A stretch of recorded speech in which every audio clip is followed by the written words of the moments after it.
on this question, what was different about this visit? Look, the first visit I was associated with, I didn't go there for that visit, was Mrs. Gandhi's visit, say, in 1982. The first visit where I was physically present in Washington was Rajiv Gandhi's visit in 1985. If you look at all the visits that have happened thereafter, generally speaking, you know, if people said, okay, what were the three big visits in our history? People would have said Narendra Modi's visit in 2014, the Madison Square Garden visit. They would have said the Dr. Manmohan Singh visit, where the nuclear deal would have been done. And probably they would have said Rajiv Gandhi's visit, because he tried really to smoothen out ties with the United States, which had been difficult in the period before. Now, I actually was there in Washington for each of these three visits. So with those three visits as a kind of benchmark, I can tell you for sure this visit was a completely different level. And there are many ways by which I can sort of demonstrate to you that, you know, that it was a different level. Because, say, in diplomacy, one easy yardstick is protocol. This was only the second state visit of an Indian Prime Minister. That the only other state visit which has ever happened before was Dr. Manmohan Singh in 2009. Secondly, this was the only time where a Prime Minister of India has addressed a joint session of the Congress twice. No other Prime Minister of India has ever done this. In fact, there are only 4 other people, 2 of them were Israelis. But other than that, I think only Nelson Mandela and Winston Churchill have addressed the joint session more than once. But it wasn't just this. You know, we were, for example, in Washington for 3 days.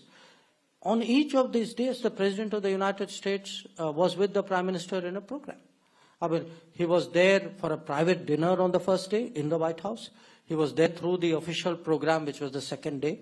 On the third day, he came for what was called a tech roundtable, which was not there. The First Lady, Jill Biden, she too had an event with the Prime Minister. You know, event on a matter which was very dear to her heart, which was on skills and community colleges. There were 6 cabinet members who attended, you know, Prime Minister's. I mean, even his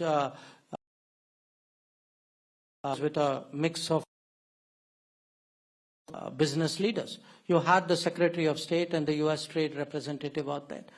So one part of it was, you know, the presence, the attention, the kind of a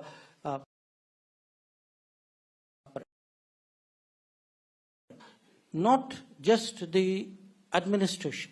If you look today in a very polarized capital,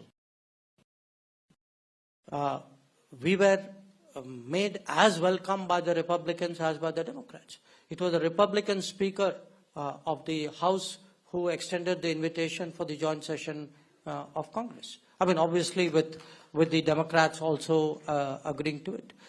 And one constituency, you know, which has historically been very skeptical about India was business.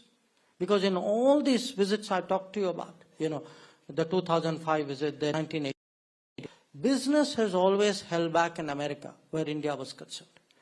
This time, you know, you had from, you know, Tim Cook to Elon Musk to Satya Nadella to Sundar Pichai. I mean, I could, to the Boeing guy, to the GE guy. I mean, you look actually at the levels and seriousness of the business interaction. Not just at the interaction. Look at the outcomes which have come out of it. An agreement on jet engine is something which is technology is held perhaps even closer than nuclear technology. It's very, very rare for a country to actually have an understanding to share jet engine technology. Similarly, if you look at the outcomes even on semiconductors, and you all understand today the importance of semiconductors, it is really the key metric on how to compete today. Had a whole series of agreements from Micron to Lam Research, which to apply done deals. These are done deals with funds committed, locations made, ready to go, which you will see coming up in the next few months. If Google can actually say that, okay, we are moving our global fintech center to give. So, if you look at the administration, the Congress, the business, and the diaspora, of course, I don't even have to say, this time, remember, we've had rallies in the past where we invited people to come. This time, 8,000 people on their own for the White House opening ceremony. So I would say yes, absolutely. In fact, I was totting up because